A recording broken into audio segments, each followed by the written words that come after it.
బిడ్డ, నన్ను ఇంటికి పిలవడానికి అందరూ ప్రయత్నిస్తారు.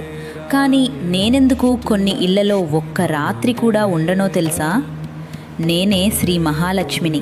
నాకు బంగారం ఇష్టం అనుకుంటారు, పెద్ద ఇల్లు ఇష్టం అనుకుంటారు. కానీ అవి నన్ను ఆపలేవు. నేను నిలిచేది తల్లిదండ్రులను గౌరవించే ఇంట్లో, అన్నాన్ని వృధా చేయని ఇంట్లో, అబద్ధం చెప్పి సంపాదించిన ధనం లేని ఇంట్లో, స్త్రీలను అవమానించని ఇంట్లో, దానం చేసే చేతులు ఉన్న ఇంట్లో, కోపం కన్నా కృతజ్ఞత ఎక్కువగా ఉండే హృదయాల్లో, ప్రతిరోజు దేవుణ్ణి గుర్తు చేసుకునే కుటుంబాల్లో. నాకు ఒక దీపం చాలదు, ఒక పువ్వు చాలదు. నీ హృదయం పవిత్రంగా ఉండాలి. ధనం వచ్చినప్పుడు గర్వపడక, కష్టం వచ్చినప్పుడు ధర్మం వదలక. అలాంటి ఇంటిని నేను ఎప్పటికీ విడిచిపెట్టను.